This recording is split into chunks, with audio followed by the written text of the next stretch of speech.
Feel ഗുഡിൻ്റെ ആശാൻ. പക്ഷേ ഇപ്പോൾ തലവൻ വന്നപ്പോൾ അത് പതുക്കെ ആൾക്കാർ ഫീൽ ഗുഡിൽ നിന്ന് പുറത്ത് കടന്നു എന്ന് പറയണം. ഒരു ആർട്ടിസ്റ്റിന് വേണ്ടിയും അങ്ങനെ വെയിറ്റ് ചെയ്യണം എന്ന് ആഗ്രഹിക്കുന്ന ഒരാളല്ല ഞാൻ. അതിലും പക്ഷേ ആസിഫ് ഒരു ക്യാമിയോ അപ്പിയറൻസ് ഉണ്ടായിരുന്നു. ഇല്ലാത്ത പരിപാടിയില്ല. ആസിഫ് ഇല്ലാത്ത പരിപാടിയില്ല. ഇത് കാണുമ്പോൾ ഇതിൻ്റെ താഴെ കുറേ കമൻറ്റ് വരാൻ ചാൻസ് ഉണ്ട്. അപ്പോൾ ഞങ്ങൾക്ക് എന്താണ് കുഴപ്പം? Larger than life, for example ഇപ്പോൾ ആവേശം, ലാർജർ ദാൻ ലൈഫ് ഇമേജ് ഉള്ള സിനിമകൾ ഉണ്ടാകാം വൺസ് ഇൻ എ വൈൽ. നമ്മൾ കുറേ കൂടെ കാമ്പുള്ള സിനിമകൾ ചെയ്യുമ്പോൾ സ്ത്രീകളെ നമ്മൾ വിട്ടുകളായിരുന്നു എൻ്റെ അഭിപ്രായം. ഓരോ സിനിമയും ഓരോ കഥകളാണ്, ഓരോ കഥയിലും എക്സിക്യൂഷനിലാണ് നമ്മൾ നന്നാക്കേണ്ടത്. അതിനകത്ത് വേറെ ജഡ്ജ്മെൻറ്റിലാവേണ്ട കാര്യമൊന്നുമില്ല. ആസ്വദിക്കുക, ഇഷ്ടമായില്ലേ ഇറങ്ങിപ്പോവുക. സിനിമയിൽ അഭിനയിക്കണം എന്ന് ഒത്തിരി ആഗ്രഹിച്ചിട്ടുണ്ട്, അതിനുവേണ്ടി നടന്നിട്ടുണ്ട്, പ്രാർത്ഥിച്ചിട്ടുണ്ട്. കളർഫുൾ പരസ്യങ്ങളാണ് കുട്ടികളെ ഏറ്റവും കൂടുതൽ ആകർഷിക്കുന്നത്. ടി വിയിൽ ജനിച്ചു വളർന്ന കുട്ടികൾ ടി വിയിൽ പെട്ടെന്ന് സഡനായി നോക്കുന്നത് പരസ്യങ്ങൾ കണ്ടിട്ടാണ്. പരസ്യങ്ങൾ എന്ന് ഫീൽ ഗുഡാണ്. ഫീൽ ഗുഡിൻ്റെ ആശാൻ ജിസ്മോൻ ചേട്ടൻ, നമസ്കാരം. നല്ല ഇൻട്രോ അല്ലേ? പിന്നെ ഫീൽ ഗുഡിൻ്റെ ആശാൻ. പക്ഷേ ഇപ്പോൾ പൈകെ തലവൻ വന്നപ്പോൾ അത് പതുക്കെ ആൾക്കാർ ഫീൽ ഗുഡിൽ നിന്ന് പുറത്ത് കടന്നു എന്ന് പറയുന്നു. തലവൻ വേറെ കൈൻഡ് ഓഫ് പടമാണ്. അതിന് മുമ്പത്തെ പടവും ഇന്നലെ വരെ, പക്ഷെ അത് OTT റിലീസായിരുന്നല്ലോ, തിയേറ്റർ റിലീസ് അല്ലായിരുന്നു. അപ്പോൾ അതുകൊണ്ട് OTT കാണുന്ന ആൾക്കാരെ അത് കണ്ടിട്ടുള്ളൂ. പക്ഷേ ഇത് തലവൻ വന്നപ്പോൾ പ്യുവർലി സിനിമ ആസ്വാദകർ രണ്ട് കൈ നീട്ടി സ്വീകരിച്ചു. അതായത് ജിസ്മോൻ ചേട്ടൻ്റെ തുടക്കം മുതലേ ഒരു കംഫർട്ട് സോണിൽ നിന്ന് പോകുന്നു, പക്ഷെ ഞാൻ ബ്രേക്ക് ചെയ്തു. അതെ, കറക്റ്റ്. അതായത് അങ്ങനെയല്ല, ബ്രേക്ക് ചെയ്തു എന്നല്ല. അപ്പോൾ ഞാൻ വളരെ കാര്യമായിട്ട് അതിനൊരു ശ്രമം നടത്തിയിട്ടുണ്ട്. അതായത് വർക്കൗട്ട് ആകണം.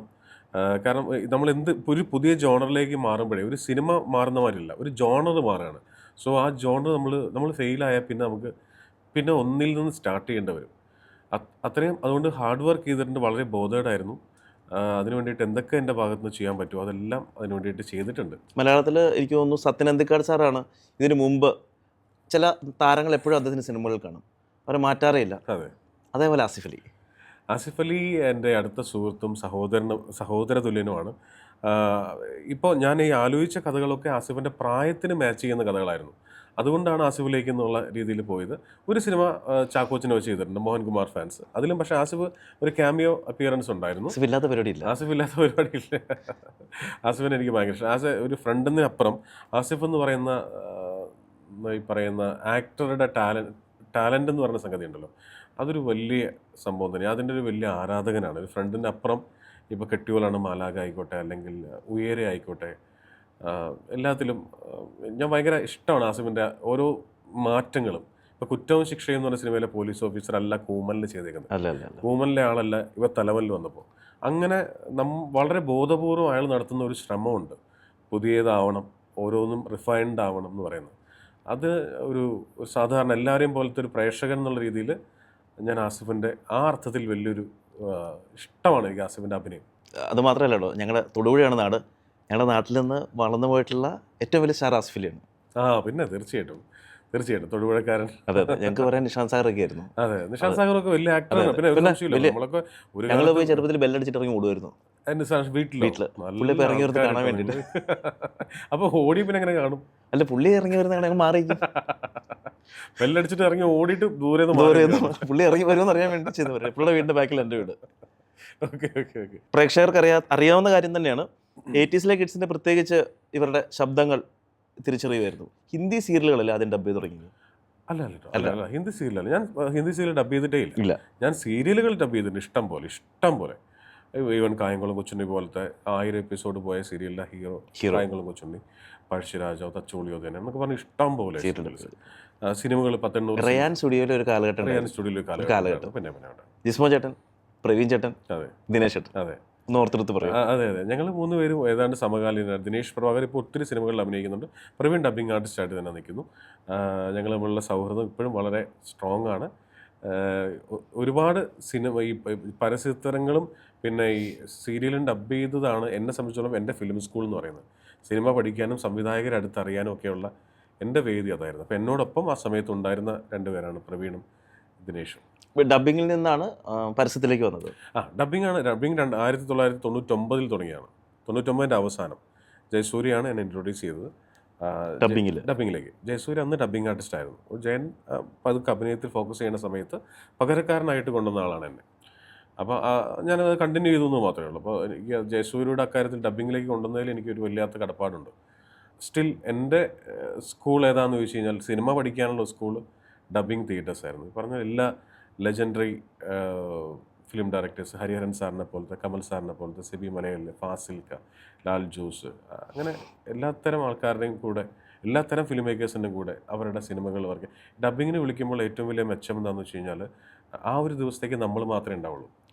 അപ്പോൾ ഇന്ന് എന്നെ ഡബ്ബിങ്ങിന് വിളിച്ചാൽ ഇന്ന് എന്നെ മാത്രമാണല്ലോ അവർ ബ്ലോക്ക് ചെയ്തിട്ടുണ്ടാവുക. അപ്പോൾ ആ സംവിധായകൻ്റെ കൂടെ അന്നൊരു ദിവസം ആ ക്രൂവിൻ്റെ കൂടെ ചിലവഴിക്കാം, അവരുടെ കമൻസ് കേൾക്കാം, ഷോട്ടുകൾ റിപ്പീറ്റ് ചെയ്ത് കാണാം. മനസ്സിലായ? അപ്പോൾ എൻ്റെ ഫിലിം സ്കൂൾ എന്ന് പറയുന്നത് ഡബ്ബിംഗ് തിയേറ്റേഴ്സ് ആയിരുന്നു. ഡബ്ബിംഗ് ആർട്ടിസ്റ്റായി തുടങ്ങി. പരസ്യങ്ങൾ എന്ന് പറഞ്ഞാൽ ഒരുപാട് പരസ്യങ്ങൾ ചെയ്തിട്ടുണ്ട്. ഇപ്പോൾ എല്ലാവരും ബ്രാൻഡ് പറയാൻ പറ്റത്തില്ല, കാരണം അത് ചാനലിനെ ബാധിക്കും. എന്നാലും ഒരു ലോഡ് പരസ്യങ്ങൾ ചെയ്തിട്ടുണ്ടെന്ന് കൂട്ടിക്കോ. എന്നാലും മലയാളി തിരിച്ചറിഞ്ഞത് അല്ലു അർജുനിലൂടെയാണ്. ഇത് ശബ്ദം കൊണ്ട്, അതെ, ശബ്ദം കൊണ്ട് തിരിച്ചറിഞ്ഞ അല്ലു അർജുൻ ഒരു സംശയമില്ലാത്ത കാര്യമാണ്. ഇപ്പോൾ എൻ്റെ ഈ ഇൻ്റർവ്യൂ കേൾക്കുന്നവർ ചുമ്മാ കണ്ണടച്ച് കേട്ടാൽ അല്ലു അർജുൻ സംസാരിക്കുന്ന പോലെ ഉണ്ടാവും. ഇന്ന് രാവിലെ എന്നെ അല്ലു അർജുൻ്റെ പുഷ്പയുടെ ഡയറക്ടർ സംസാരിച്ചിരുന്നു, സുകുമാർ സാറ്. എനിക്ക് ഭയങ്കര ഇഷ്ടമുള്ള ഫിലിം മേക്കറാണ് പുള്ളി, അദ്ദേഹം. അപ്പോൾ ഞാനിതുവരെ അദ്ദേഹത്തോട് നേരിട്ട് സംസാരിച്ചിട്ടില്ല. ഇന്ന് രാവിലെ ഞാൻ ഇവിടെ ദുബായിലാണല്ലോ, ഫ്ലോറയിൽ വെച്ചിട്ട് ഫോണിൽ വിളിച്ച് സംസാരിച്ചു. ഒരുപാട് നേരം സംസാരിച്ചു പുഷ്പ 2 ഡബ് ചെയ്യുന്നതിനെക്കുറിച്ചും. ഞാൻ പറഞ്ഞു ഞാൻ ഭയങ്കര എക്സൈറ്റഡ് ആണ് ആ സിനിമ എന്താണ് സാറ് ചെയ്തു വെച്ചിരിക്കുന്നത് കാണാൻ വേണ്ടിയിട്ട്. അപ്പോൾ എന്നോട് പറഞ്ഞു ഹൈദരാബാദ് വരണം, ഉറപ്പായിട്ട് ഞാൻ കൊച്ചിയിൽ വരുമ്പോൾ വിളിക്കും, നമുക്ക് മീറ്റ് ചെയ്യണം എന്നൊക്കെ പറഞ്ഞു അദ്ദേഹം. എൻ്റെ മകന് 7 വയസ്സ്, 6 വയസ്സുള്ളപ്പോൾ ആ പടം ഇറങ്ങണം, 6-5 വയസ്സ്. ഏത് പടം? പുഷ്പ. അവനാ ഡയലോഗ് പറയും, തക്കതല്ലേ അല്ല എൻ്റെ മലയാളം താഴത്തില്ലടാ, താഴത്തില്ലടാ. അപ്പൊ ഇനി ഇപ്പോഴും ഈ സിനിമ കണ്ടിന്യൂ ചെയ്യുന്നതോടൊപ്പം തന്നെ പരസ്യങ്ങളും ചെയ്യുന്നുണ്ട്. പിന്നെ അത് വേറെ തന്നെ ഒരു സ്ഥാപനമാണ്. നമ്മൾ കഴിഞ്ഞ 20 വർഷമായി അത് ചെയ്യാൻ തുടങ്ങി. 2004 തുടങ്ങിയതാണ്. സോ അതിൻ്റെ സ്റ്റാഫും ഓഫീസും ഒക്കെ വേറെയാണ്. അപ്പോൾ അത് സജീവമായിട്ട് അവിടെ നടക്കുന്നുണ്ട്. അപ്പോൾ ഒരു ഡൗട്ട് വെച്ചോട്ടെ, ഒരുപാട് സിനിമകൾ ഇറങ്ങുന്നുണ്ട്, ഒരുപാട് സംവിധായകർ ഇറങ്ങുന്നുണ്ട്. എന്താണ് സംവിധായകൻ്റെ നിലനിൽപ്പ്? സംവിധായകൻ്റെ നിലനിൽപ്പ് യുണീക്കായിട്ടുള്ള സിനിമ ചെയ്തുകൊണ്ടിരിക്കുക എന്നുള്ളത് മാത്രമാണ്. പണ്ടത്തെ കാലത്ത് എന്തെങ്കിലും ഒരു സിനിമ, അതല്ല, യുണീക്കല്ലാത്ത, തനതായ സ്വഭാവമില്ലാത്ത ഒരു സിനിമയ്ക്ക് ഇനി നിലനിൽപ്പുണ്ടാവില്ല. സംവിധായകൻ എന്നുള്ളതല്ല, റൈറ്റർക്കില്ല, ആർക്കുമില്ല. തനതായ സിനിമകളാണ്. ഇപ്പോൾ കഴിഞ്ഞ വർഷം, ഇപ്പോൾ അതിൻ്റെ ഏറ്റവും വലിയ എക്സാമ്പിൾ ആൾക്കാർ ഇപ്പോൾ എന്താണ് ഈ തനതായ സിനിമ എന്നൊക്കെ ആലോചിക്കുകയാണെങ്കിൽ വളരെ സിമ്പിളാണ് പറഞ്ഞ് മനസ്സിലാക്കിയാൽ. 1 മാസം ഇറങ്ങിയ സിനിമകളാണ് അന്വേഷിപ്പിൻ കണ്ടെത്തും, അതേ ദിവസം ഇറങ്ങിയ സിനിമയാണ് പ്രേമലു, അതേ മാസം ഇറങ്ങിയ സിനിമയാണ് ഭ്രമയുഗം, അതേ മാസം ഇറങ്ങിയ സിനിമയാണ് മഞ്ഞുമൽ. ആ മാസം അങ്ങോട്ട് കടന്നപ്പോൾ ദേ വരണു ആവേശം. ഇതിനൊക്കെ ഓരോരോ മുഖങ്ങളാണ്. ഒരു സിനിമ പോലെയല്ല മറ്റേ സിനിമ. ഞാൻ ഈ പറഞ്ഞ 5 പേരുകളും 5 ടൈറ്റിലും ഒരു സിനിമ പോലത്തെ ജോണറേ അല്ല. അപ്പം ഞാൻ പറഞ്ഞത് തനതായ സിനിമയ്ക്ക് മാത്രമേ ഇനി സംവിധായകനെന്നോ ഒന്നുമില്ല, അങ്ങനെ ഒരു സിനിമയ്ക്ക് നിലനിൽപ്പുണ്ടാവുള്ളൂ. നടൻ തീർച്ചയായിട്ടും, നടൻ സിനിമയുടെ ഭാഗമല്ലേ, ഉറപ്പായിട്ടും മാറ്റങ്ങൾ മാറിയുള്ള നമ്പർ ഓഫ് ഫിലിംസ് കുറച്ചുകൊണ്ട് മാറിയുള്ള കഥാപാത്രങ്ങൾ ചെയ്താൽ മാത്രമേ ഉണ്ടാവുള്ളൂ എന്ന് എനിക്ക് തോന്നുന്നത്. അല്ലാതെ പണ്ടത്തെ പോലെ ചുമ്മാ ഓരോ സ്റ്റീരിയോ ടൈപ്പ് ആയിട്ടുള്ള ഒരു ക്യാരക്ടർ വർക്കൗട്ടായി എന്നാൽ ഇത് തന്നെ ചെയ്തുകൊണ്ടിരിക്കാം, അത് വർക്കൗട്ട് ആവില്ല. ഇപ്പോൾ പണ്ടൊക്കെ അങ്ങനെയല്ലേ, ഒരു കമ്മീഷണർ ഹിറ്റായി, അപ്പോൾ ഒരുപാട് പോലീസ് വേഷങ്ങൾ വരുന്നു. ഇപ്പം അങ്ങനത്തെ സിനിമകൾക്ക് ഇനി അത് ഒരു കമ്മീഷണർ വന്നാൽ ആ കമ്മീഷണർ ഓക്കെ, ഇനി അടുത്തത് പറയേണ്ട വേറെ സിനിമയായിരിക്കണം. അത് ഓടിയതുകൊണ്ട് അതുപോലത്തെ ഒരു സിനിമയ്ക്ക് സ്പേസ് ഉണ്ടാവില്ല. നീളം ഡയലോഗുകൾ അങ്ങനെയുള്ള സിനിമകൾക്ക് ചാൻസ് ഉണ്ടാവാം, പക്ഷേ അതിൻ്റെ കണ്ടന്റ് എങ്ങനെയാണ് ഇരിക്കുന്നത് വല്ലപ്പോഴും വൺസ് ഇൻ എ വൈൽ നമ്മൾ കാണും, അത്രേ ഉള്ളൂ. പക്ഷേ സിനിമ ഭയങ്കര റിയലിസ്റ്റിക് ആയിട്ട് മാറി എന്നാണ് എനിക്ക് തോന്നുന്നത്. അതല്ലാതെ ഈ പറയുന്ന larger than life, for example ഇപ്പോൾ ആവേശം, ലാർജർ ദാൻ ലൈഫ് ഇമേജ് ഉള്ള സിനിമകൾ ഉണ്ടാകാം വൺസ് ഇൻ എ വൈൽ. അതെപ്പോഴും ഉണ്ടായാൽ അതിന് പ്രത്യേകിച്ച് മലയാളത്തിൽ നിലനിൽപ്പുണ്ടാവില്ല. കൂടുതലും ആൾക്കാർ റിയലിസ്റ്റിക് സിനിമ അല്ലെങ്കിൽ റിയാലിറ്റിയോട് ഏറ്റവും അടുത്ത് നിൽക്കുന്ന സിനിമകൾക്ക് വേണ്ടി ക്യൂ നിൽക്കാനും കാണാനും അതിനെക്കുറിച്ച് ചർച്ചകൾ ഉണ്ടാവാനും തുടങ്ങി. എനിക്ക് തോന്നുന്നു ഏറ്റവും അത്ഭുതകരമായ കാര്യം ആസ്വാദനം, ഏറ്റവും മനോഹരമായ ആസ്വാദനം നടക്കുന്ന ഇപ്പോഴാണെന്ന് എനിക്ക് തോന്നുന്നുണ്ട്. കാരണം ആളുകൾ അത്രയേറെ സിനിമയെ സ്നേഹിക്കുന്നു, പ്ലാറ്റ്ഫോമുകളിലൂടെ ചർച്ചകൾ ഉണ്ടാകുന്നു. ഒരു ചെറിയ ക്യാരക്ടർ, ഇപ്പം രാവിലെ കോട്ടയം നസീർക്ക പറയുമായിരുന്നു, പണ്ടൊക്കെ ഒരു പോലീസ് ക്യാരക്ടർ ചെയ്ത് കഴിഞ്ഞാൽ പോലീസ്, അതല്ല, ഇപ്പം അതിൻ്റെ ഇൻഡെപ്ത് കാര്യങ്ങൾ ആൾക്കാർ സംസാരിക്കുകയാണ്. അയാൾ നോക്കിയത്, അയാളുടെ നോട്ടം, അയാളുടെ പെരുമാറ്റം, അയാൾ വന്ന വഴി ഒക്കെ പറഞ്ഞുകൊണ്ട് ഇങ്ങനെ. അപ്പോൾ സംവിധായകന് എഴുത്തുകാരന് റിസ്ക് കയറുകയാണ്, കാരണം പഠിക്കണം, ഡീറ്റെയിലിംഗ് ആയിട്ട് പഠിച്ചിട്ട് ചുമ്മാ എഴുതി വെച്ചിട്ട് പടം നടക്കില്ല എന്നുള്ളതാണ്. അതെ, എക്സാക്ട്ലി. നമ്പർ ഓഫ് ഫിലിംസും മലയാളത്തിൽ കുറയും. പുതിയ നിർമ്മാതാക്കളും ശ്രദ്ധിക്കണം കേട്ടോ, കഥകളുടെ ഡെപ്ത് മനസ്സിലാക്കി പടം പ്രൊഡ്യൂസ് ചെയ്താൽ മതി. അല്ല, ശരിയല്ല? തീർച്ചയായും നമ്പർ ഓഫ് ഫിലിംസ് എന്തായാലും കുറയും, എണ്ണം കുറയും, ക്വാളിറ്റിയുള്ള പടങ്ങൾ കൂടും എന്നാണ് ഞാൻ ഈ 2024-25 നമ്മൾ ഇനി അങ്ങോട്ട് കാണാൻ പോകുന്ന അതാണെന്നാണ് എൻ്റെ ഒരു ചെറിയ അറിവ് വെച്ചിട്ട് എനിക്ക് തോന്നുന്നത്. അഡ്വർടൈസിങ്ങിൻ്റെ 1 മിനിറ്റ് ആളുകളെ പിടിച്ചിരുത്തിയിൽ നിന്ന് 2.5 മണിക്കൂറിലേക്ക് അത്രയും ദൈർഘ്യം വന്നപ്പോൾ ആദ്യം ടെൻഷൻ ഉണ്ടായിരുന്നു. ബൈസിക്കിൾ ദിവസം ചെയ്യുന്ന സമയത്ത് ഈ പറയുന്ന പോലെ എന്താണ് ഇതിനെക്കുറിച്ച് അറിയില്ലല്ലോ. അപ്പോൾ ആ ഒരു ടെൻഷൻ അന്ന് കൂടുതലുണ്ടായിരുന്നു. പിന്നെ ടെൻഷനല്ല, നമുക്കറിയാം ഇങ്ങനെയാണ് സിനിമ ചെയ്യേണ്ടത് എന്നുള്ളൊരു ഫോർമാറ്റ്, ഒരു ടെക്സ്റ്റ് ബുക്ക് അറിയാം. പക്ഷേ അത് ഓരോ സിനിമയും ഓരോ കഥകളാണ്. ഓരോ കഥയിലും എക്സിക്യൂഷനിലാണ് നമ്മൾ നന്നാക്കേണ്ടത്. നമ്മൾ ചെയ്തു വരുമ്പോൾ ഒരു കഥയെ നന്നായിട്ടും ചീത്തയായിട്ട് എക്സിക്യൂട്ട് ചെയ്യാൻ പറ്റും. അത് എപ്പോഴും ഒരു പ്രാർത്ഥനയാണ്. ഈ എക്സിക്യൂട്ട് ചെയ്ത് നന്നാക്കുക എന്ന് പറയുന്ന ഒരു പ്രാർത്ഥനയാണ്, അതൊരു ബ്ലെസ്സിങ് ആണ്. നമ്മളെടുക്കുന്ന ശ്രമത്തിന് റിസൾട്ട് ഉണ്ടാകും. അവിടെയാണ് ഞാൻ ഈ കർമ്മയിൽ വിശ്വസിക്കുന്നത്. തീർച്ചയായും നമ്മളെടുക്കുന്ന ആ ഒരു എഫേർട്ട്, ആ ഒരു സിനിമയ്ക്ക് വേണ്ടി അങ്ങനെ ഒരു എഫേർട്ട് എടുത്തിട്ടുണ്ടെങ്കിൽ ഉറപ്പായിട്ടും അതിന് റിസൾട്ട് ഉണ്ടായിരിക്കും, ഒരു സംശയമില്ല. പരസ്യസംവിധായകർ അധികം സിനിമകൾ ചെയ്തിട്ടില്ല. അതെ. കാരണം അവർ ആ ബ്യൂട്ടി സാധനം എടുക്കുന്നുണ്ട്. അപ്പം എപ്പോഴെങ്കിലും ആ ഒരു പ്രശ്നം വന്നിട്ടുണ്ടോ? ചില ഫ്രെയിം വയ്ക്കുമ്പം ഇവിടെ ലൈറ്റ് വെച്ചു, ആ ലൈറ്റ് വേണ്ടായിരുന്നു. അല്ല, സിനിമ കുറച്ചും കൂടെ ഇപ്പോൾ ശരിയാണ്, ആഡ് ഫിലിംസും പക്ഷേ കുറേ കൂടെ റിയാലിറ്റി ആയി വന്നു തുടങ്ങി കേട്ടോ. നമ്മൾ ഈ പറയുന്ന ചോദിച്ച പോലത്തെ ഭയങ്കര പളുങ്ക് പോലെ ഇരിക്കുന്ന ഫ്രെയിംസ്, ഞാനൊക്കെ ആഡ് ഫിലിമിൽ വരുമ്പോൾ അങ്ങനെയായിരുന്നു. പളുങ്ക് പോലെ, അലുവ പോലെ ഇരിക്കണം എന്ന് പറയും. അതിൽ നിന്ന് ഒത്തിരി മാറി. ഇപ്പോൾ ഫോർ എക്സാമ്പിൾ പ്രകാശ് വർമ്മ ചെയ്ത, മലയാളിയാണ് പ്രകാശ് വർമ്മ ചെയ്ത, ഇന്ത്യയിലെ ഏറ്റവും വലിയ ആഡ് ഫിലിം മേക്കേഴ്സിൽ ഒരാളാണ്. അദ്ദേഹം ചെയ്ത ആപ്പിൾ ഫോണിൻ്റെ ഡ്യൂറബിലിറ്റിയെക്കുറിച്ചുള്ള ഓട്ടോറിക്ഷ പാഞ്ഞു പോകുന്നു, അതിൽ നിന്ന് ഐഫോൺ തെറിച്ചു പോകുന്ന പരസ്യം, അതൊരിക്കലും പളുങ്ക് പോലെ ഇരിക്കുന്ന പരസ്യമല്ല. പക്ഷേ കമ്മ്യൂണിക്കേഷൻ, അത്രയും റിയലിസ്റ്റിക് ആയ എക്സാമ്പിൾ പറഞ്ഞാണ് കേട്ടോ, റിയലിസ്റ്റിക് ആയ കമ്മ്യൂണിക്കേഷൻ പരസ്യത്തിലും വന്നു.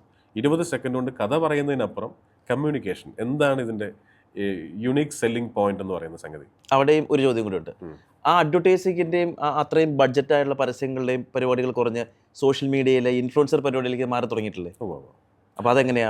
അത് വേറെ ഒരു ക്യാൻവാസാണ്, വേറൊരു കൈത്തോടാണ്. അതൊരിക്കലും കടലല്ല, പുഴയല്ല, അതൊരു കൈത്തോട് മാത്രമാണ്. എന്നാൽ അഡ്വർടൈസിങ് ഈ രീതിയിൽ തന്നെ നിലനിൽക്കും. പിന്നെ തീർച്ചയായിട്ടും ഒരു ബ്രാൻഡിനെ ബ്രാൻഡ് ആക്കണമെങ്കിൽ ഇൻഫ്ലുവൻസേഴ്സ് മാത്രം പോരാ. ഇൻഫ്ലുവൻസേഴ്സിന് ഇതിനെക്കുറിച്ച് ഇൻഫർമേഷൻ കൊടുക്കാൻ പറ്റും. ഇപ്പം നിങ്ങളൊരു ഈ ക്രീം പുരട്ടിയാൽ നല്ലതാണ് എന്ന് പറയുന്നതിനെ കുറിച്ചുള്ള, എനിക്ക് ഈ ക്രീം പുരട്ടിയപ്പോൾ വർക്കൗട്ടായി, എനിക്ക് ഈ സാരി ഉടുത്തപ്പോൾ നല്ല ഭംഗിയുണ്ടായി, എനിക്ക് ഈ ഓർണമെൻറ്റ് നല്ല ചേർച്ചയുണ്ടായിരുന്നു, ഇത് പറയാം. ഇതിനപ്പുറം അതിൻ്റെ സോളിനെ കുറിച്ച് സംസാരിക്കേണ്ടത് അതിൻ്റെ മെയിൻ അഡ്വർടൈസ്മെൻറ്റ് ഫിലിം തന്നെയാണ്. ആ പ്രൊഡക്റ്റിൻ്റെ ആ ക്യാമ്പയിൻ, ആ ഫിലിമിനല്ലോ പറയുന്നത്, ആ അഡ്വർടൈസ്മെൻറ്റ് ക്യാമ്പയിനാണ്. ആ ക്യാമ്പയിൻ്റെ ഒരു കൈവഴി മാത്രമാണ് ഇൻഫ്ലുവൻസേഴ്സ്. തീർച്ചയായും. നേരത്തെ ജയസൂര്യയുടെ പേര് പറഞ്ഞു, തുടങ്ങി എന്നുള്ള ജയസൂര്യ വെച്ചിട്ട് പടം ചെയ്തത്. ജയസൂര്യ വെച്ച് സിനിമ ചെയ്യണമെന്ന് ഇപ്പോൾ വന്ന പടങ്ങളൊക്കെ, ഒരു കഥ ജയസൂര്യോട് പറഞ്ഞിരുന്നു, ഞാൻ എബ്രിഡ് ഷൈനും കൂടെ ഒരുമിച്ച് ചെയ്യുന്നൊരു സിനിമ, എബ്രിഡ് ഷൈൻ്റെ സ്ക്രിപ്റ്റിൽ. പക്ഷേ ആ സമയത്ത് ജയസൂര്യ കത്തനാർ എന്ന് പറഞ്ഞ സിനിമ കമ്മിറ്റ് ചെയ്തു. പുള്ളി 2.5 വർഷത്തേക്ക് എൻ്റെ തിരക്കിലേക്ക് പോയി. സ്വാഭാവികമായിട്ടും നമുക്ക് ആ കഥ മാത്രമായിട്ട്, എനിക്ക് ഒരു ആർട്ടിസ്റ്റിന് വേണ്ടിയും അങ്ങനെ വെയിറ്റ് ചെയ്യണമെന്ന് ആഗ്രഹിക്കുന്ന ഒരാളല്ല ഞാൻ. കാരണം ഒരു കഥയ്ക്ക് ഒരു സമയമുണ്ട്, ആ സമയത്ത് അത് ചെയ്തില്ലെങ്കിൽ അത് വർക്കൗട്ട് ആവില്ല. അങ്ങനെയാണ് അങ്ങനെ മ്യൂച്വലി ചെയ്യണമെന്ന് ആഗ്രഹമുണ്ട്. ഒത്തിരി ജീവിതത്തിൽ അങ്ങോട്ടും ഇങ്ങോട്ടും ഞങ്ങൾ കടപ്പെട്ടിരിക്കുന്ന ആൾക്കാരാണ്, അങ്ങോട്ടും ഇങ്ങോട്ടും. അപ്പോൾ ഉറപ്പായിട്ടും അവനെ വെച്ച് ചെയ്യുന്നൊരു സിനിമ അത്രയും നല്ലൊരു സിനിമയായിരിക്കണം. കാരണം ആ ഓഡിയൻസിന് എന്ത് പറയുന്നു എന്നുള്ളത് ഒരു കാലം വരെ നമ്മൾ ആലോചിച്ചില്ല. പക്ഷേ ഇപ്പം ഞാനത് ആലോചിക്കുന്നുണ്ട് കേട്ടോ. ഓഡിയൻസും വളരെ നന്നായി തന്നെ പറയണം. പക്ഷെ അതിനേക്കാൾ ഉപരി നമ്മൾ സുഹൃത്തുക്കളെ വെച്ച് ഉപയോഗിക്കുമ്പോൾ ടേക്കൺ ഫോർ ഗ്രാൻഡഡ് ആയിട്ട് അങ്ങോട്ടും ഇങ്ങോട്ടും തോന്നാൻ പാടില്ല. 2 പേർക്കും അത് ഗുണകരമാവണം. കുറച്ചും കൂടെ നെക്സ്റ്റ് ലെവലിലേക്ക് കൊണ്ടുപോകാനായിട്ട് ആ ഒരു കൂടിച്ചേരൽ സാധിക്കണം. പഠിച്ച കാലഘട്ടത്തിൽ എനിക്ക് സിനിമയാണ് അങ്ങനെയൊക്കെ ചിന്തിച്ചിരുന്നോ, അത് അബദ്ധത്തിൽ വന്നതാണോ? അല്ല, സിനിമയിൽ അഭിനയിക്കണം എന്ന് ഒത്തിരി ആഗ്രഹിച്ചിട്ടുണ്ട്, അതിനുവേണ്ടി നടന്നിട്ടുണ്ട്, പ്രാർത്ഥിച്ചിട്ടുണ്ട് ഒരുപാട്. കോളേജിൽ പഠിക്കുന്ന സമയത്തൊക്കെ അതായിരുന്നു ആഗ്രഹം. ജയസൂര്യയുമായിട്ട് ചേർന്ന് ഞങ്ങൾ മിമിക്രി ചെയ്യുന്ന സമയം മുതൽ ആ ഒരു ലക്ഷ്യം വെച്ചുകൊണ്ടാണ് മുന്നോട്ട് പോയിക്കൊണ്ടിരുന്നത്. പക്ഷേ സംവിധായകനാകണം എന്നുള്ളത് അന്ന് വിദൂര സ്വപ്നങ്ങളിൽ പോലുമില്ല. കാരണം ബുദ്ധിമുട്ടാണ്. സിനിമ ചെന്നൈയിലല്ലേ അന്ന് ഞാൻ പറഞ്ഞത്, ഞാൻ കോളേജിൽ പഠിക്കുന്ന സമയത്ത്. അപ്പോൾ നമുക്കറിയാം, ആകെ വിരലെണ്ണാവുന്ന ഒരു 10, 20, 25 ഡയറക്ടേഴ്സേ ഉള്ളൂ. അതിലൊരാളായിട്ട് മാറുക എന്ന് പറയുന്നത് അതിനെക്കുറിച്ച് അതുകൊണ്ട് ഞാൻ ആലോചിച്ചിട്ടില്ല, മനസ്സിലായി. പക്ഷെ പാട്ട് എഴുതണം എന്നുള്ളത് ഒരുപാട് നാളായി. പാടുമായിരുന്നു? ഇല്ല, പാടില്ല. ലവ് ലെറ്റർ എഴുതുമായിരുന്നു? ഇല്ല, ലവ് ലെറ്റർ എഴുതണമെങ്കിൽ ലവർ വേണ്ടേ? ചുമ്മാ ലവ് ലെറ്റർ ഏതെങ്കിലും ലവ്. പക്ഷെ അതിനേക്കാൾ ഉപരി ഞാൻ വളരെ പ്രാക്ടിക്കാലിറ്റി വിശ്വസിക്കുന്ന ഒരാളാണ്. ലവ് ലെറ്ററൊക്കെ എഴുതി കൊണ്ടേ കൊടുത്ത് ഇത് പ്രേമിച്ചാണ് വിവാഹം കഴിച്ചേക്കുന്നത്? അല്ല, പ്രേമിച്ചല്ല വിവാഹം കഴിച്ചത്. ഞാൻ മാട്രിമോണിയൽ സൈറ്റ് വഴിയാണ് വിവാഹം കഴിച്ചത്. അതായത് മാട്രിമോണിയിൽ നിന്ന് ഫോട്ടോ എടുത്ത് ഫേസ്ബുക്കിൽ തപ്പി അല്ലെങ്കിൽ ഓർക്കുട്ടി തപ്പി അങ്ങനെയല്ല, മാട്രിമോണിയൽ സൈറ്റ് വഴി. അങ്ങനെയുള്ള കുറേ ആളുകളുണ്ട്. ഇല്ല, ഇതങ്ങനെയല്ല. ഇത് പ്രോപ്പർ ഞാനൊരു മാട്രിമോണിയൽ സൈറ്റിന് വേണ്ടി അഡ്വർടൈസ്മെൻറ്റ് ഫിലിം ഡയറക്റ്റ് ചെയ്തു. അതേ മാട്രിമോണിയിൽ തന്നെ അവർ പറഞ്ഞു, കല്യാണം ഒക്കെ ആയല്ലോ, കല്യാണ പ്രായമൊക്കെ ആയല്ലോ, അപ്പോൾ ഇതിലൊരു ഫോട്ടോ ഇട്ടോളൂ എന്നുണ്ട്. അവർ ഫ്രീ ആയിട്ട് എൻ്റെ ഫോട്ടോ ഇട്ടു. അങ്ങനെ ഒരു മാസത്തിനുള്ളിൽ ചെയ്ത സിനിമകളിലെല്ലാം സ്ത്രീകൾക്ക് ശക്തമായ പ്രാധാന്യം കൊടുക്കുന്നുണ്ട്. ഒരു സംശയമില്ലാതെ അത് എഴുതുമ്പോൾ ശ്രദ്ധിക്കാറുണ്ട്. വളരെ ശ്രദ്ധിക്കാറുണ്ട്. ഞാൻ ഏറ്റവും കൂടുതൽ അത് ഇൻ്റർവ്യൂ ഇരുന്ന് പറയുന്നതല്ല, ഈ ലോകത്ത് ഏറ്റവും കൂടുതൽ റെസ്പെക്റ്റ് കിട്ടേണ്ട വിഭാഗം എന്ന് പറയുന്നത്, അല്ലെങ്കിൽ ഒരു ജെൻഡർ എന്ന് പറയുന്നത് സ്ത്രീകളാണ് എന്ന് ഇത് കാണുമ്പോൾ ഇതിൻ്റെ താഴെ കുറേ കമൻറ്റ് വരാൻ ചാൻസ് ഉണ്ട്. അപ്പോൾ ഞങ്ങൾക്ക് എന്താണ് കുഴപ്പം? ഞാൻ സംസാരിക്കുന്നത് ഞാനൊരു പുരുഷനാണ്. ഞാൻ എപ്പോഴും പറയുന്ന എന്നെ ഏറ്റവും കൂടുതൽ ആൾക്കാർ ട്രോളുന്ന, എതിരെ നിൽക്കുന്ന, ഞാൻ എപ്പോഴും അത് ശ്രദ്ധിക്കുന്ന ഒരാളാണ്. ഓപ്പോസിറ്റ് നമ്മളെക്കുറിച്ച് പറയുന്നതിൽ ഒരു വലിപ്പമില്ല, നമ്മളെക്കുറിച്ച് പറയുന്നതിൽ ഒരു കാര്യമില്ല. ഓപ്പോസിറ്റ് നിൽക്കുന്നവരെ കുറിച്ച് പറയുന്ന, ഓപ്പോസിറ്റ് ജെൻഡറിനെ കുറിച്ച് സംസാരിക്കുന്നതിലാണ്. അല്ല, ചെയ്ത 5 സിനിമകളിൽ സ്ത്രീകൾക്ക് പ്രാധാന്യം സംശയമില്ലാത്ത കാര്യമാണ്. ഒപ്പം നായകൻ്റെ ഒപ്പം തന്നെയാണ്.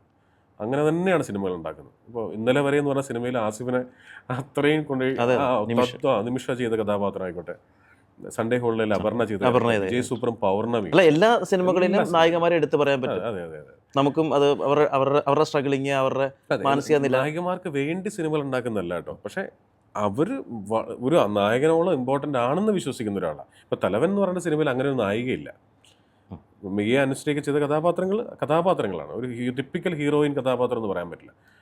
രണ്ട് നായകന്മാരുടെ കഥയാണ്. പക്ഷേ അത് ആ കഥയുടെ സ്വഭാവം അങ്ങനെയാണ്.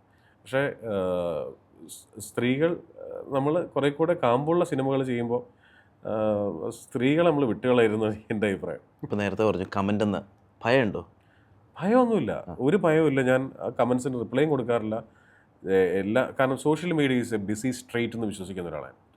തിരക്കുള്ള ഒരു സ്ട്രീറ്റാണ് സോഷ്യൽ മീഡിയ. അവിടെ പലതരം ആൾക്കാർ ഒച്ചപ്പാടുണ്ടാക്കുന്നുണ്ടാവും, നൊസ് പിടിച്ച ആൾക്കാരുണ്ടാവും, കച്ചവടക്കാരുണ്ടാവും, വെറുതെ നടന്നു പോകുന്നവരുണ്ടാവും, കാഴ്ചക്കാരുണ്ടാവും, പാട്ട് പാടുന്നവരുണ്ടാവും, പലതരത്തിൽപ്പെട്ട ആൾക്കാർ അവിടെ ഉണ്ടാവും. നമ്മളിതെല്ലാം കണ്ടു പോവുക. നമ്മളെ അലട്ടുന്ന ഒന്നും ഷോൾഡറിലേക്ക് എടുത്ത് വെക്കാതിരിക്കുക. അതൊരു സ്ട്രീറ്റാണ്, അതൊരു ഇല്ലാത്ത ലോകമാണ് സോഷ്യൽ മീഡിയ.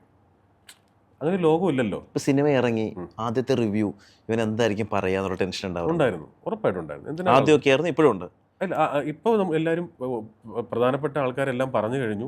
പിന്നെ അതുമല്ല, ഓഡിയൻസ് തിയേറ്ററിൽ നമ്മളിപ്പോൾ ഈ 10 ദിവസം കൊണ്ട് കണ്ടല്ലോ ആൾക്കാർ. ഈ ചെന്നൈയിലുള്ള റിവ്യൂസ് ആണെങ്കിലും മലയാളത്തിൽ എല്ലാവരും നല്ല അഭിപ്രായങ്ങൾ പറഞ്ഞു. ദൈവാനുഗ്രഹം കൊണ്ട്, നമ്മുടെ കഴിവ് കൊണ്ടല്ല കേട്ടോ, അതൊരു ബ്ലെസ്സിങ് ആണ്. ഒരിക്കലും നമ്മുടെ കഴിവ് കൊണ്ട് പറഞ്ഞല്ല. കഴിവ് നമുക്ക് ശ്രമിക്കാൻ മാത്രമേ പറ്റുള്ളൂ. ബ്ലെസ്സിങ് നമുക്ക് ശ്രമിച്ചിട്ടും കാര്യമില്ല, അത് കിട്ടേണ്ട സാധനമാണ്.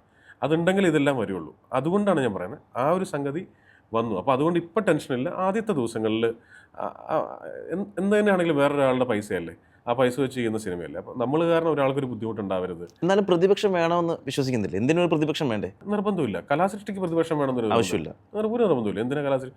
നല്ലൊരു ഡാൻസിന് മോഹിനിയാട്ടം കാണുമ്പോൾ അവിടെ പ്രതിപക്ഷം കുറച്ചൊരു കൂവാൻ വേണ്ടി വരണമെന്ന് ആഗ്രഹിക്കുന്നില്ല. ഇതിനെ വിലയിരുത്തുക എന്നുള്ള പരിപാടി വിലയിരുത്തിക്കോട്ടെ, നല്ല രീതിയിൽ വിലയിരുത്തിക്കോട്ടെ. അങ്ങനെയല്ല, നമുക്കൊക്കെ ഒരു ക്വാളിറ്റി ഉണ്ടായില്ല, മലയാളികൾക്ക് ഒരു ക്വാളിറ്റി ഉണ്ടായിരുന്നില്ല. നമുക്ക് സ്റ്റില്ലുണ്ടെന്ന് ഞാൻ വിശ്വസിക്കുന്നു. ഒരു കാര്യത്തെ അപ്രീഷിയേറ്റ് ചെയ്യാന്ന് പറഞ്ഞ പ്രയോഗം തന്നെ അതല്ലേ. ഒരു കാര്യത്തെ നമുക്ക് ഇപ്പോൾ നിങ്ങളിട്ടിരിക്കുന്ന ഈ ഷർട്ട് വളരെ മോശമാണ് കേട്ടോ, നിങ്ങളുടെ ബോഡി ലാംഗ്വേജ് മൊത്തം പ്രശ്നമാണ്, ഇങ്ങനെ പറയുന്നതിന് പകരം നന്നായിരിക്കുന്നല്ലോ എന്ന് പറയാനും, നിങ്ങൾ കൊള്ളാമല്ലോ, നിങ്ങൾക്ക് നിങ്ങളുടേതായ ഒരു സ്റ്റൈലും ചോദ്യങ്ങളും ഉണ്ടല്ലോ എന്ന് പറയുമ്പോൾ നിങ്ങൾ അടുത്ത ഇൻ്റർവ്യൂവിൽ കുറച്ചും കൂടി മെച്ചപ്പെടുകയല്ലേ ഉള്ളൂ. അതെ അല്ലേ? ഞാൻ അതിലാണ് വിശ്വസിക്കുന്നത്. ഇല്ല, നമ്മളിപ്പോൾ ഒരാൾ വീട്ടിലേക്ക് കയറി വന്നാൽ ആദ്യം പറഞ്ഞത് മെലിഞ്ഞോ അല്ലെങ്കിൽ വണ്ണം വെച്ചു, ഈ രണ്ടാണ്. അപ്പോൾ ഒരാൾ വീട്ടിലേക്ക് കയറി വരുമ്പോൾ തന്നെ മലയാളി എന്ന് പറഞ്ഞാൽ നമ്മളെല്ലാവരും ജഡ്ജിങ് തുടങ്ങുകയാണ്. അപ്പോൾ അത് അത്തരത്തിലുള്ള ജഡ്ജിങ്ങുകൾ വേണമെന്നാണ് ഞാൻ ചോദിച്ചത്. ഞാൻ പറഞ്ഞു കലാസൃഷ്ടിക്ക് അത് വേണം എന്നില്ല. അപ്പം ഞാനൊരു കാര്യം പറയാം, എനിക്കിപ്പോൾ താങ്കൾ പറഞ്ഞതിനോട് എതിരഭിപ്രായമുണ്ട്. കാരണം ഞാൻ എൻ്റെ വീട്ടിൽ വരുന്ന ആൾക്കാരോട് ഒരിക്കലും മെലിഞ്ഞു വണ്ണം വെച്ചു എന്നല്ല പറയണത്. നമ്മളവരെ ഹഗ് ചെയ്യുക, വായിരിക്ക് എന്തൊക്കെയുണ്ട് വിശേഷം, കുറേ ആളല്ലോ, സുഖമല്ലേ എന്നൊക്കെ ഞങ്ങൾ ചോദിക്കുന്നത്. അല്ലാതെ മറ്റൊരു ചോദ്യത്തിനോട് എനിക്ക് വലിയ താല്പര്യമൊന്നുമില്ല. അതല്ല, ഞാൻ പറഞ്ഞത് കലാസൃഷ്ടിക്ക് അങ്ങനെ ഒരു ജഡ്ജ്മെൻറ്റലാകാം നമുക്ക്. കല എന്തിനാണ്? കല മനുഷ്യരെ ആർദ്രരാക്കാനുള്ളതാണ്. കുറച്ചും കൂടെ ഹ്യൂമിലിറ്റി കൊണ്ടുവരാനുള്ള സംഗതിയുടെ പേരാണ് കല എന്ന് പറയുന്നത്, അല്ലേ? നമ്മൾ എത്ര തിരക്കിൽ ഓടി കിടന്ന് സംഭവം, എത്ര നെഗറ്റീവ് ന്യൂസുകൾ വായിക്കുമ്പോഴൊക്കെ നമ്മളെ കുറച്ചും കൂടെ ആർദ്ര ഹൃദയരാക്കാൻ വേണ്ടിയിട്ടാണ് കല. ആ കലയെ നമ്മൾ ആ രീതിയിൽ ജഡ്ജ് ചെയ്താൽ മതി. അതിനെ പോയിരുന്നു മോഹിനിയാട്ടം അറിയാത്ത ഞാൻ പോയിരുന്നു കൂവിയിട്ട് വല്ല കാര്യമുണ്ടോ?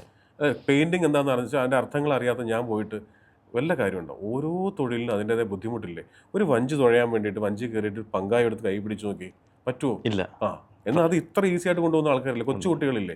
നമുക്ക് അറിഞ്ഞുകൂടാത്ത ആയിരക്കണക്കിന് ലക്ഷക്കണക്കിന് കോടിക്കണക്കിന് കാര്യങ്ങളുടെ നടുവിലെ ഒരു ചെറിയ ബിന്ദു മാത്രമാണ് നാം. അതിനകത്ത് വേറെ ജഡ്ജ്മെൻറ്റിലാവേണ്ട കാര്യമൊന്നുമില്ല. ആസ്വദിക്കുക, ഇഷ്ടമായില്ലേ ഇറങ്ങിപ്പോവുക, അതിനുള്ള സ്പേസ് ഉണ്ടല്ലോ. സിനിമ ഒരു പ്രേക്ഷകൻ അതിന് മാത്രം ചർച്ച ചെയ്യേണ്ട ആവശ്യമില്ല. നിങ്ങൾ ആസ്വദിക്കുക, ചർച്ച ചെയ്തോട്ടെ, ആസ്വദിച്ചോട്ടെ, ചർച്ച ചെയ്യണം. ചർച്ച ചെയ്യുകയും വേണം, ആസ്വദിക്കുകയും വേണം.